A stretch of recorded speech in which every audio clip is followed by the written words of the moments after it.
Welcome to the Chasing Brighter podcast, the podcast created as a guide to make midlife the best life. Are you ready to embrace the next chapter of your life with confidence and excitement? Your best life is just a listen away.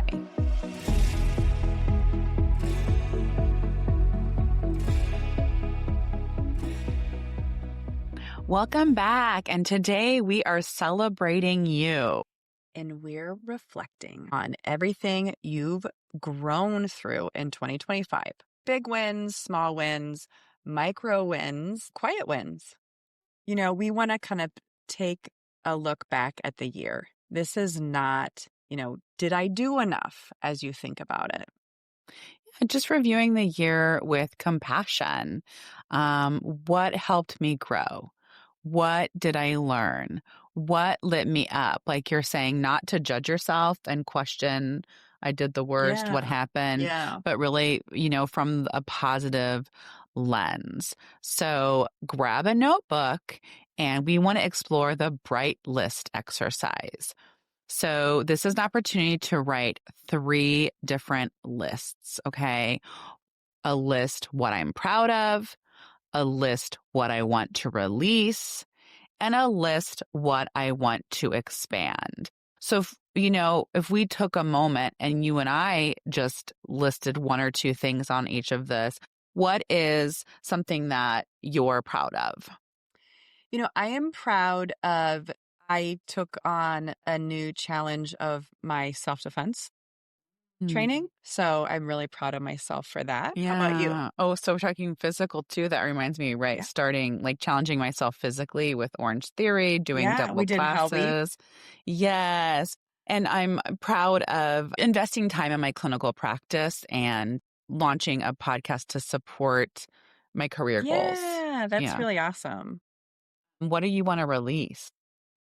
So I am really trying to release overscheduling and finding more quiet moments, those micro moments that we talked about in a lot of our episodes this year. And so just release the things that I should do. I've really been spending a lot of time during my meditation, a couple days a week, because I'm still practicing that, but really just releasing the load of some things. You're in a moment. You can only do what you can in these moments. I would like to release judgment, negativity, and resentment. I think I can go to resentment really quickly in my marriage and in some friendships. And then I can get clicked into a negative mode where I just bitch about other people. And I don't like when I do that because I've grown from that. I want to release all of that. And then if we shift to what we want to expand, I would like to expand joy and presence in my life. How about you? I don't need those 2 things. Okay. I'm already perfect. Hey. Yeah, right? No, when I think about expanding, it's really leaning in more to things. And so, for me, I feel like that is probably spending more time on this podcast, Jess, too. I know that you really take the heavy load of it. And so I think for next year, I really want to expand, putting more time in to help you out too. The other thing is, when I think about what I want to expand, it's what I want to do more of. And so when I think about it that way, I feel again, I really need to put fitness first. Not first, but I really want to make physical fitness, moving my body, more of a priority, because I feel I've gotten into a routine of it. But now I want to really up the intensity. I think I learned that because when we went snowboarding as a family, and I was so exhausted and I had a really hard time keeping up with the kids. And it really shook me because it's I want to make sure I can do that. That's important to me. So really kind of expanding, coupling, I guess, spending time with my family and the physical activity stuff. I hear you. But also, anytime we start anything new, that's not a level of your fitness, right? So if I went hiking right now and wasn't good at hiking, that doesn't mean that my fitness routine isn't good. That means I need to improve my hiking ability. Fair enough. That's true. That's why I think it's hard to, I think for your oldest, when you're at the top of your game and all these things, and then you go try snowboarding and then you're not immediately great at it, it's can be frustrating because you're So I think that's what you experienced too. And he's in peak physical condition, Yeah. but you're like, oh my God, I'm not automatically great at that. And even my daughter, who is a snowboarder and is an athlete and has a trainer that works out all the time, she was so sore for 2 days after snowboarding Yeah. too. So Yeah. I just want to say, I mean, I know what you're saying, but also I think that's what's so amazing as you tried something new, Yeah, right? that's true. Because you never did it and then you're not good at it. Like, Yeah. I don't like golfing because I suck at it. And I don't like, because then I'm like overwhelmed, because then I'm like, oh my God, now I have to train and do better because you and I are really competitive. And so what if we're not good at something? Yeah. Then we immediately like judge ourselves and want to get better. Yeah. But I've let go of golf. I'm like, I don't want to start over at something that I suck at. Yeah. Well, so you don't want to expand your golf game.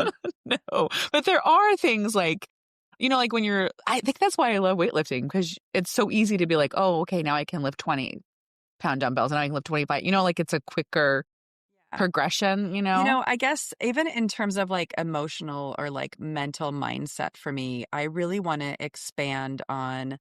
I've done a lot of work on not taking things personally. And I think I want to really continue to focus in on that because I feel like I have the tools in place. And, one of the things we talk about, which everything is a practice.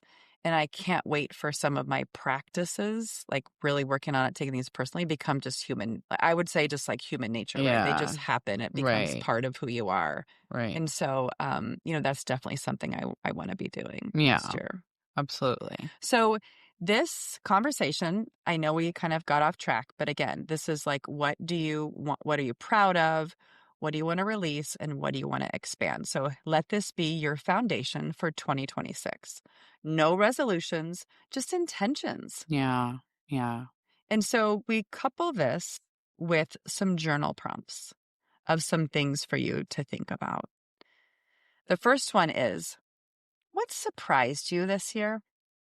So something that really surprised me this year was, Wes started high school last year, and I was like really so anxious about him academically and everything else. And I was really focusing on making sure he kept his grades up and he was prioritizing academics. I feel like he was kind of blowing things off.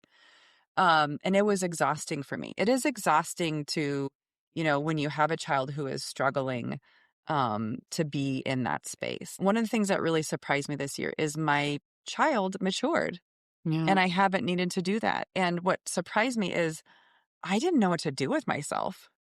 I was amazed. It is amazing when you go through very difficult times, and when that difficult time kind of goes away, how much more mental space you have. And so I think that was something that really surprised me this year. I'm probably going to get emotional right now, but the next question is, what healed you this year? And this question like triggers me.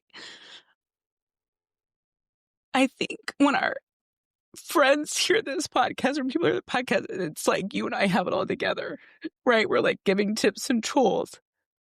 But I feel like 2025, I regressed a lot. I feel like I regressed a lot in thinking patterns, in some of my behaviors, which I know aren't like a big deal to people, but just like with my kids in travel ball, it can get toxic about texting negatively or gossiping or things that I've really worked really hard on. I think in my partnership and in my marriage, I'm in my head with some resentment patterns, and just some of the things that I'm like, oh, like when you were saying, oh, I look forward for these tools to be implemented. Yeah. And it's like, I was there, and I feel like there have been times where I'm really living in love and light and the flow. And I think I've taken a step back. Also, I know I'm incredibly hard on myself. I'm very, very, very hard on myself. But I feel, and maybe it's just the latter half of the year. But I think in my goal and my spiritual self, I think I'm overwhelmed because I think there's a lot of work. I think things have cropped up for me, and there's a lot of work I need to do. And I know you and I have also talked, like the climate of America right now is very overwhelming for me, and it Yeah. weighs heavy on me Mhm. too, and that's very, very difficult. Yeah. And so I think, but that doesn't mean there aren't, just because I'm saying that doesn't mean there aren't good things happening. Like we've talked before about choosing joy, and I can lock it away and choose joy. I feel very happy. I feel very joyful. I feel very blessed. But that doesn't mean my life is perfect. Does that make sense? It doesn't mean I don't have Well, work to do. I think it's interesting just because I feel like you've been doing so much work on your like your health, Right. right? Your physical health. And in some ways I question like, like we only have a certain piece of the pie. So it's like when we focus on certain things, other things suffer Yeah, kind of thing, which absolutely. kind Yeah. of again, we don't have it all. Yeah. And there always is going to be something Yeah. there that Right. doesn't Like when shake we out the look, way we you like want the to. legend planner and it's broken up in 8 slices. And so it's like, for me, career, family, and health are really strong. But then it's like, oh, spiritual, finances, friendships, maybe Yeah. I'm not seeing my friends like I used to, or feeling as connected. It's like Yeah. trying to get all of those 8 slices to kind of It work is together. so hard. It is so Absolutely. hard. And Yeah. I think also, I don't know if you feel this way, but I also feel like since COVID, I'm going to call that is like, I really want a slower pace. And so, um, I think for me, like, so our questions so far were what surprised you this year? What healed you this year? And the next one is what felt aligned. Yeah. And I feel like for me, what feels aligned is when I slow down or when I stop doing certain things and like spending time kind of in the quiet moments of Right. stuff, like no sound, no TV, no noise, no anything, and just really kind of being. And I'm finding that that really helps me keep aligned. I need these quiet moments. I really did focus on drinking my coffee in the morning and like not turning on TV or like just sitting in these quiet moments because that is, I think, what helps kind of keep me grounded. Yeah. Think about what has you have felt aligned with. And, these are things I think what's challenging too is maybe it's also, I think, just to your point, is like when did I not feel aligned? You know? Yeah. Um, and the other question that we have would be like, what What do do you you want want to do more more of? of? And Yeah. I think for me, like talking about that like spiritual piece, it's probably meditation. I was good earlier in the year. My Pilates studio has those sound bowl meditations, and going to the different moon ones and going to different things and tapping into what a good spiritual practice for me. We really resonated with in Glennon Doyle's book Untamed, when she talked about tapping into your Yeah. knowing. And so like giving myself more opportunities of quiet meditative times, and seeing what that's like. But this year's been really funky for me too, because I turned 47. I don't like 47. I feel close to 50 and that I'm basically dead. So I'm basically dead at this point. And I talked to mom about it. And I said, did you have a hard time aging? Was there ever? And she said that she remembers like the big ones, like 40 not bothering her, but 45 really bothered her. Well, I feel like that's what a lot of people, my observation of like approaching 50 is once you turn 50, it's not the problem. Once you turn it, it's not the problem. It's the approaching part. Yeah. And I definitely feel that way. And I think even going back to the whole snowboarding thing is like, Right. oh man, I'm aging. I think it's like, I still see myself as like this 26, 27-year-old person. Right. And I'm not. Yeah. And like facing that realities of Yeah. stuff is hard. Yeah, it like gets you. And with my daughter being a senior, I go through Yeah. rabbit holes of like, she's But never living with us again. Life is that never the same. part of it for you, I wonder too, is just feeling like, because that that's coming, and there's this little bit of like you're out of alignment, knowing that that's going to be happening. Yeah, and it's kinda like weird weighing. because I want my kids, like I want this I want Yeah. her to go live life, travel, go away. I don't have any kind of vision of my children. Like I'm not like, oh, you need to go do this, Be a be farmer this, in live here, go Peru. do. Yeah, I'm like, I tell her all the time, like applying to college purposes, you have to like choose a purpose and write an essay based on this stuff. But I don't care. Go to college and change your major 25 times. I don't care. Like go live your life. I want you to, because you and I got to move to a whole different place and experience a whole new life and go away to college. And that changed my life forever. And so you don't have to do that to have your life change, but I'm open to that if that's their journey. So I want that for her. But I think it's more, how they talk about a main character versus a sidekick energy. I feel like aging is like I'm going from the main character to becoming a sidekick. You know what I'm saying? Where it's not about me anymore. It's a very, that's how I'm verbalizing it, where you're like, you're not important anymore. Now it's your kids and now they're living their life and they're experiencing their life and I'm just starting to die. So if you're still listening on this episode, I think the one thing is don't listen to Jessie, but I know that's irrational, but I'm saying those are fleeting thoughts where you spiral, right? I think one of the things we talk a lot about is like life is messy. As we think back through 2025, even for us, like we do these amazing episodes, we spend so much time thinking about intentionally what we want to talk about each month and how we want to focus on that and share it with our listeners. But we're just there every step of the way with all of you that like life is messy. We're not perfect. We still forget about all the things that we talk about on these episodes ourselves. Yeah. And, I think maybe that's when we talk about what do we want more of? Like we want more of this stuff, right? Just like keep reminding ourselves about gratitude, about finding joy, about self-care. Well, I think it's important that we're vulnerable too. I just, again, I love giving advice and talking about this. And it's like in my clinical practice, right? I'm this expert. I'm this emotional expert that sits with my clients and guides them.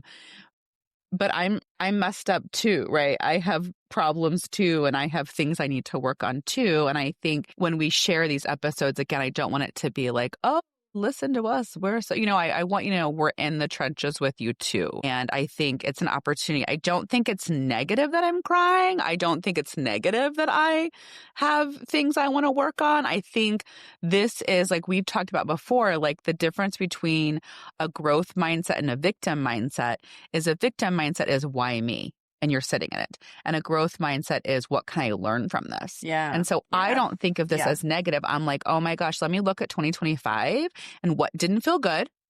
What felt great? What do I want more of? What do I want less of? And so we know that you are growing with us. And so thank you for being with us in this growth. And thank you for growing with us this year. Yeah. Yeah. I think that's a really great way to think about it though, Jess, is it's like, that whole idea of what did I get? What did I grow and get better at? And maybe sometimes I had to get just uncomfortable to get comfortable. And what are some things that I still need to work on? Absolutely. That I still want to focus on.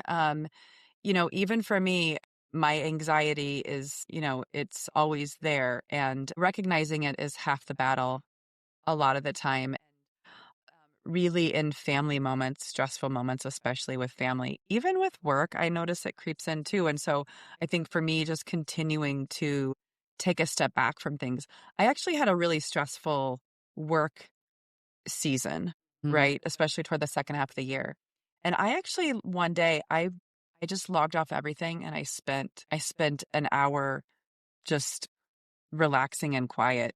I think sometimes when I get so wrapped up in stuff, like it's not necessary. It's not necessary. It's very emotionally inefficient for me since I'm all about efficiency. Yeah. Well, you are. And also, I think you and I talk a lot about longevity. And even though I have my spirals of I'm half dead, like I do also, I think we've had great role models for older women in our lives. And I do feel positive and exciting about the aging process at the same time. If you're also, just so you know, I mean, you said you're half dead. That means maybe you're going to live to 94. Well, because we talked about, we read the book, I think season 1, listeners. We read the book 4,000 Weeks. We have an average, so we lived an average age of 80. And so that's why when I spiral, I'm like, well, I'm 47. So, but none of us are getting out of here alive. And I think then that brings me back to living life to the fullest. That's why I've switched a little bit more to a YOLO mentality a little bit too, of like, right? Like this is my one life. And so, that's why I want to like live it all and get the most out of it too. And so I think with that, it's exploring how to improve myself. I mean, I think 2026 is 100% that for me, Jess, is really about enjoying life. Yeah. And finding things that are fun and doing things. But to your point about not being the main character in your life. Yeah. I feel like that is what like we have to focus on is like we are still the main character in our lives. And like we want to focus on ourselves and like these kids are going to start peeling off and doing their own thing. And so we have to let them do that, right? Yeah. And figuring out ways. I think it's really an exciting time. I feel like we put in so much work, a lot of us in our lives, that we're turning the corner on a part that we can start to slow down, start to enjoy things a little bit more, and not feel so rushed and not such feeling like we're in like the rat race. Yeah, absolutely. Absolutely. So thanks for growing with us this year. I know Jessie already mentioned that, but I want to thank you all too. So we want to raise a glass to say, cheers to a grounded, meaningful, intentional 2026 and really wish you all a very happy and healthy new year. Yeah, absolutely. Happy New Year. Thanks for listening today. If you loved today's episode, share with a friend. Are you ready to chase brighter days ahead? Subscribe to Chasing Brighter now, and let's embark on this exciting journey together.